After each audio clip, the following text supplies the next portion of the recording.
Once you know what to look for, these borderline subliminal attacks are quite detectable.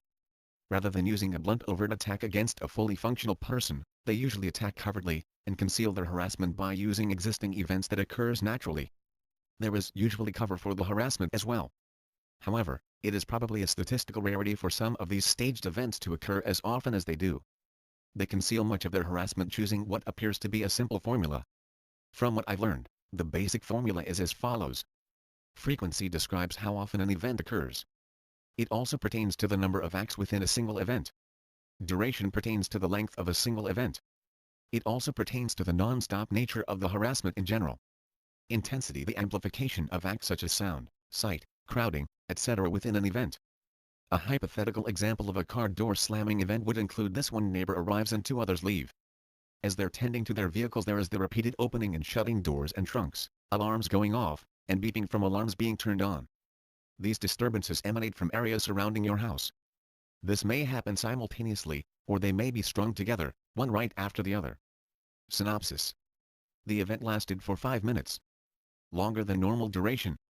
In addition to length of the event being extended, the number of times each act occurred within the event was increased frequency. X multiple, repeated doors, trunk slamming from cars, even if a single individual is at the vehicle. This event also happens many times throughout the day. Frequency. Each individual act of door trunk shutting is amplified by deliberate slamming to produce a louder than normal noise intensity. The event was louder, contained more activity acts, and lasted longer than normal to produce a covert attack. Even if a single individual is arriving leaving, standard practice seems to be multiple slams: trunk, back door, driver's door. This may be synchronized with your activity, such as your arrival or departure. The event may also be a part of a noise campaign consisting of an alteration of other types of noise. This basic formula is used with many of the tactics outlined in this chapter. The frequency and duration formula is also used in mobbing. In addition to the overuse of an individual tactic, these tactics are combined and used in a round-the-clock fashion, which amplifies their overall potency. Basic protocol. There is a basic protocol that they begin with which is consistent in all NATO nations. It begins with the surveillance of targets, monitoring of their private lives, and entry into their homes break-ins. This is done so their personality traits can be catalogued. There is a basic protocol that the perpetrators begin with, states MC Kinney, but the TI targeted individual contributes to the modification. After they are singled out for preliminary stages of harassment, gang stalking ensues, which MC Kinney describes as part of a softening up process. After a period of overt surveillance, gang stalking, N.L.W. are introduced.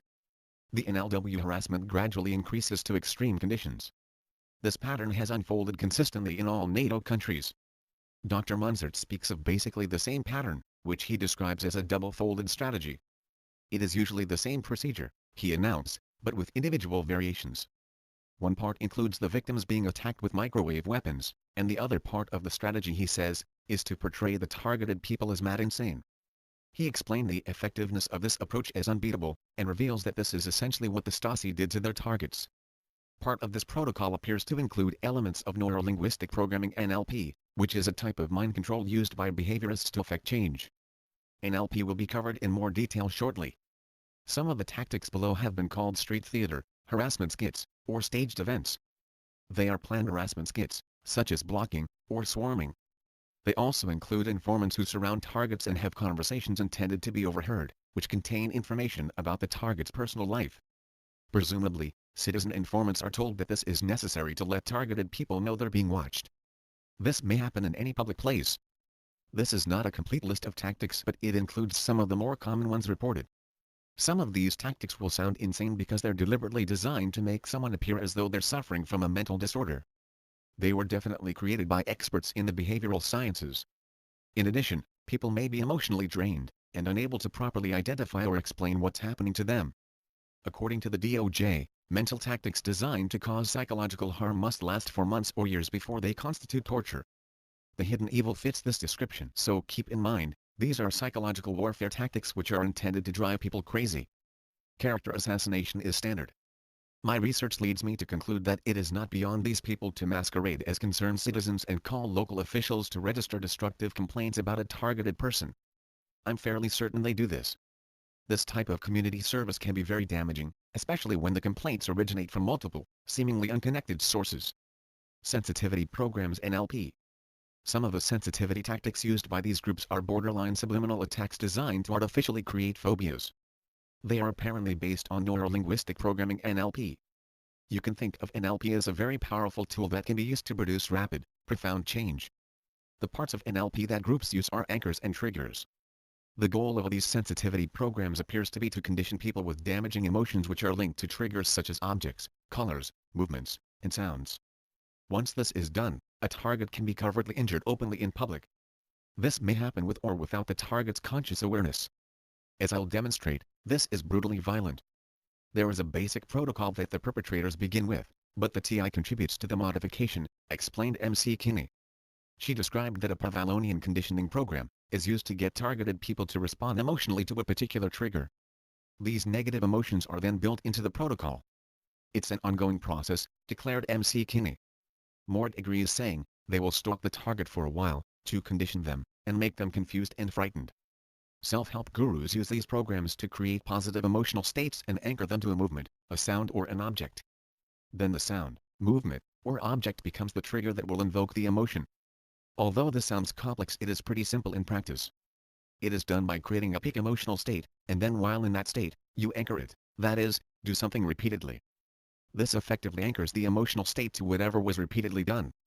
A stimulus which is linked to and triggers a physiological state is called an anchor in N.L.P., stated O'Connor and Seymour in their book, Introducing N.L.P. They ask, how are anchors created? First, by repetition. Secondly, and much more important, anchors can be set in a single instance if the emotion is strong and the timing is right. This process of creating anchors has also been called emotional transference. We are unconsciously creating anchors in our environment all the time with people, music, places, and objects. These stalking groups are obviously led by people knowledgeable in the behavioral sciences. The groups are used to create negative emotional states in targeted people, such as fear and anxiety, and anchor them to common objects. This is the deliberate creation of a phobia. O'Connor and Seymour declare an external stimulus can trigger a very powerful negative state. This is the realm of phobias, they warn. This is nothing less than using violence to create an injury and then deliberately irritating it. Targets are constantly monitored, and if a target responds emotionally to a particular trigger, that will be built into the protocol, says MC Kinney. According to an article called Non-Lethality, which appeared in June 1993 issue of Lobster magazine, in the early 1980s, Dr. John Alexander taught N.L.P. to selected general officers and senior executive service members as a set of techniques to modify behavior patterns. Some of the references used in this article were taken from Dr. Alexander's book, The Warrior's Edge, which was co-authored by Janet Morris, who, according to the article, was a student of the Silva course in Advanced Mind Control.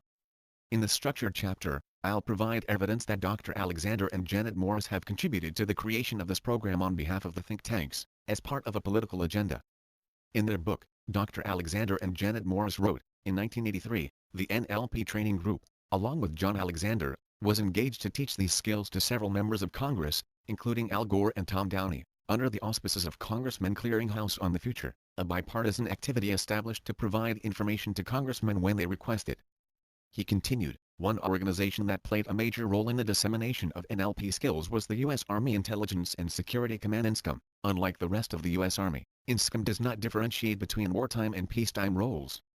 Anchoring, stated Morris and Alexander, is based on the neurophysiological assumption that patterns of behavior can be installed, then reactivated whenever a similar situation is encountered or created. Knowing this, you can intentionally install anchors to return your target to specific emotional states. The first step is to create the desired emotional state in the individual. There has been some concern in the mental health field over the potential misuse of N.L.P. Unfortunately, like other tools, such as guns, they can be misused in the wrong hands. Andreas and Faulkner warned of the possible uses and misuses of this technology, in their book, N.L.P. The New Technology of Achievement. They wrote, we recognize the incredible power of N.L.P. and recommend you exercise caution. The deliberate infliction of emotional pain is an act of violence. The use of N.L.P. in this manner is similar to a physical attack such as a punch or kick, only it leaves no visible injury. Here's an example of how groups use N.L.P. to make you aware that you're being stalked. One morning you're walking out to your car and a man walks in front of you, stares directly at you in a hostile manner while repeatedly clicking his pen the whole time. You feel a little uneasy and say to yourself, boy, that was weird, what was his problem? Then 2 hours later you're leaving a shopping mall on a day that it was not particularly crowded. As you walk out to your car, an old lady approaches you on foot. As she almost collides with you, She locks her eyes onto you with a hostile demeanor, while clicking a pen the whole time. Then maybe you tell yourself something like this. There couldn't be a relation between those events, probably just a coincidence. But they both stared at me in such a mean way while hammering the pens. Later in the afternoon, you're on your way home. You're at a stoplight and out of the corner of your eye you see a passenger in the car to your left. You hear a slight noise, and glance over. You see a man glaring at you with a grin on his face. His arm is hanging out the window and he is holding a pen, which he is repeatedly clicking. Now imagine that happening for a month. Then a few days later you're on a sidewalk with a friend or family member. A man walks by, doesn't look at either one of you, but clicks his pen a couple of times. You feel anxious and afraid. You may not even know you've been sensitized. One reason people may not realize that they're targeted or can't remember exactly when it began, is because these groups may slowly and gradually increase the harassment over time. But if you did recognize it as an attack, what would you tell your friend or family member? This is what happened. The collisions, blatant hostile staring, and foul grin created the negative emotions and anchored them to the pen, which has now become the trigger. That is an example of a sensitivity program. Now imagine yourself being sensitized to multiple objects and sounds, and each of them creating pain each time you see or hear them. Targets around the world have witnessed this being done with sounds, gestures, cell phones, laptops, pens, cars, watches, clothing, symbols, colors, and other items. This type of attack does require some maintenance and will lose its potency unless it is reinforced. So groups will reinforce these anchors and triggers with an occasional blitz attack from time to time. The example above is a simple tactic which groups can use to let you know that you're being harassed in public. But there are many other attacks which N.L.P can be used for. For instance, you have recently experienced an extremely traumatizing event which may have been facilitated by a faction of this network, such as an accident, death of a family member or pet, or some type of a brutal assault. Those who have you under surveillance know that there is a color, object, or sound that you've linked anchored massive pain to. Then shortly afterward, you are stalked by multiple people who carry that object, wear that color, or utter that phrase. This brings to the surface all the emotional pain you suffered during that experience. Imagine this happening again and again, every time you go outside. Now think what it would be like if your family and friends started to participate. Groups will take an object you've been sensitized to and link it to another object. The idea appears to be to keep expanding the amount of objects you associate fear, anxiety, anger, or shame with. For instance, one of your neighbors has made it clear that they're participating in the harassment.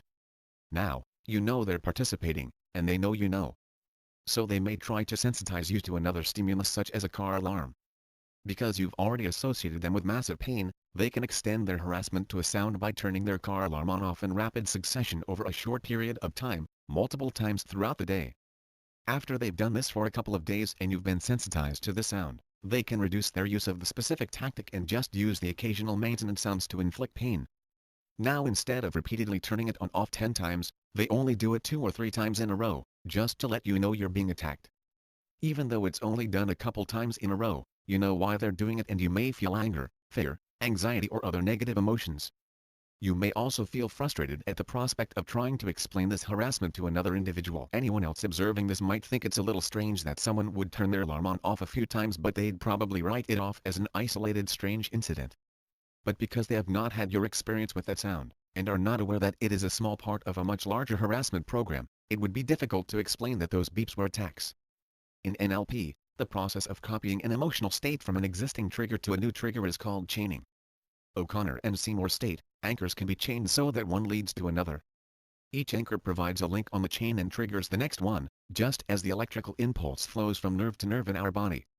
After a person has been sensitized to a color or object, the article can become a unification symbol for the group, much like a uniform. For instance, after a person has been sensitized to the color red, she is surrounded by people wearing red cloths in public. Furthermore, this is an adaptable uniform because it can be changed in less than 5 minutes. If a person who realizes that they're being gang-stalked has been sensitized to red, then the organizers of these groups can simply have them blitzed by a horde of citizens wearing the color blue. The harassment has now been chained to this color.